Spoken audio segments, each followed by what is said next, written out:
Bismillahirrahmanirrahim. Assalamualaikum warahmatullahi wabarakatuh.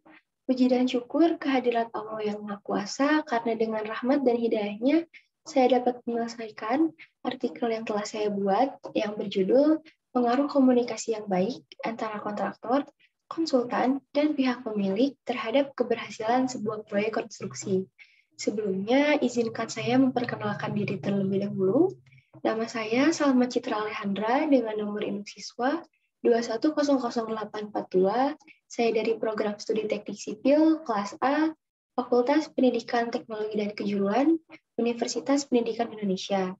Pada kesempatan kali ini, saya akan mempresentasikan artikel yang telah saya buat. Proyek konstruksi adalah suatu kegiatan yang saling berhubungan dengan usaha pembangunan suatu bangunan, meliputi pekerjaan pokok dalam bidang teknik sipil dan arsitektur dengan waktu dan sumber daya tertentu. Dalam sebuah proyek konstruksi terdapat pihak-pihak yang terlibat. Semua pihak tersebut saling berhubungan dan bekerja sama untuk menciptakan suatu kondisi kerja yang baik agar tercapainya sasaran proyek yang diinginkan. Secara fungsionalnya, terdapat 3 pihak yang berperan penting dalam proyek konstruksi. Yang pertama adalah kontraktor, yang kedua adalah pihak dari pemilik proyek tersebut, dan yang ketiga adalah konsultan. Adanya komunikasi yang efektif merupakan kunci kesuksesan dalam sebuah proyek konstruksi. Komunikasi dapat diartikan sebagai proses pengiriman informasi dan pemahaman bersama dari satu orang ke orang lainnya. Sebuah proses komunikasi dikatakan berhasil apabila yang disampaikan oleh pengirim pesan dapat dipahami secara jelas oleh penerima pesan tersebut, dan penerima pesannya dapat memberi umpan balik atau feedback. Komunikasi dalam sebuah proyek merupakan salah satu faktor yang perlu diperhatikan karena tanpa adanya komunikasi yang baik antara konsultan dengan kontraktor proyek tersebut tidak akan berjalan sesuai rencana. Rumusan masalah yang ada dalam penelitian ini yang pertama, untuk mengetahui pengaruh komunikasi yang baik antara kontraktor, konsultan, dan pemilik proyek dalam pelaksanaan proyek tersebut untuk menentukan tingkat keberhasilan suatu proyeknya. Yang kedua, untuk mengetahui hambatan komunikasi antara kontraktor, konsultan, dan pihak pemilik proyek dalam proyek tersebut. Yang ketiga, untuk mengetahui usaha dari kontraktor, konsultan, dan pihak pemilik proyek untuk memperbaiki komunikasi jika terdapat suatu hambatan dalam pelaksanaan proyek tersebut. Metode penelitian yang saya ambil dalam penelitian ini adalah metode deep interview, atau dikenal juga sebagai metode wawancara, di mana saya akan memberikan sejumlah pertanyaan kepada para partisipan sesuai dengan penelitian yang telah saya buat. Responden yang saya libatkan juga memiliki latar belakang yang relevan atau berhubungan dengan penelitian yang saya lakukan, yakni tenaga kerja kontraktor, pihak dari konsultan, dan pihak dari pemilik proyek tersebut.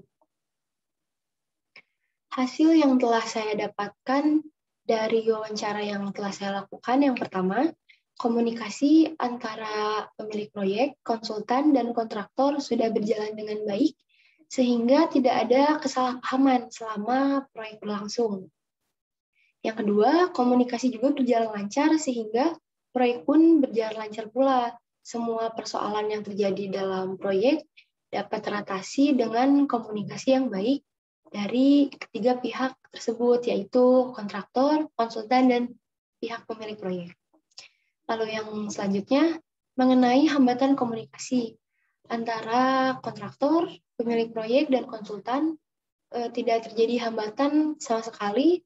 Hambatan komunikasi yang dimaksud ini seperti kurangnya pemahaman antara ketiga pihak tersebut atau miskomunikasi, yaitu kesalahpahaman saat keberlangsungan proyek, kesenjangan sosial antara ketiga pihak tersebut, dan kurangnya koordinir antara pihak-pihak yang terkait.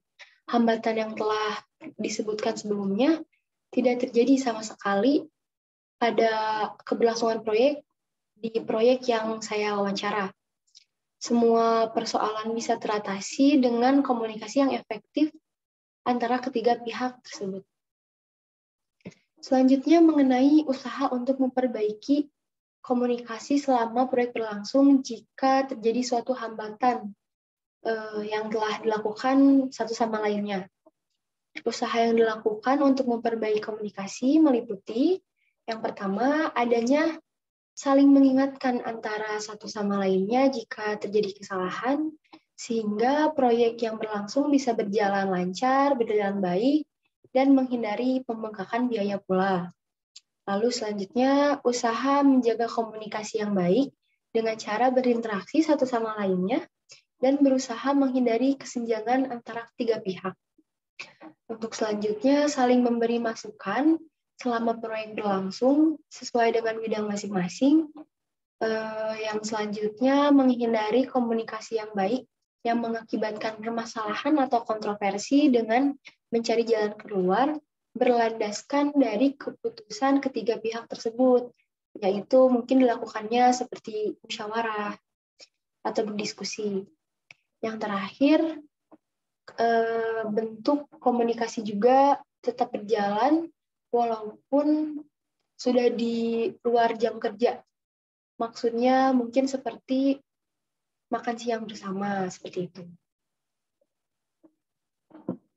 Kesimpulan yang saya dapat simpulkan dari penelitian yang saya buat, yaitu komunikasi yang baik antara kontraktor, konsultan, dan pemilik proyek berpengaruh signifikan dan berpengaruh penting terhadap keberhasilan suatu proyek konstruksi tersebut.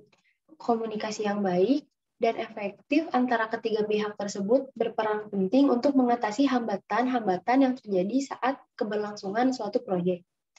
Dengan komunikasi yang berjalan baik, proyek akan berjalan lancar pula dan mendapatkan hasil yang memuaskan sesuai dengan tujuan. Para pihak yang terlibat dalam suatu proyek, yaitu pemilik proyek, konsultan, dan pihak pemilik proyek dan kontraktor, perlu memperhatikan penyampaian informasi yang bermutu guna menjamin tingkat keberhasilan suatu proyeknya. Akhir kata, saya ucapkan terima kasih kepada yang telah menonton. Mohon maaf bila ada kesalahan maupun kekurangan dari saya. Wassalamualaikum warahmatullahi wabarakatuh.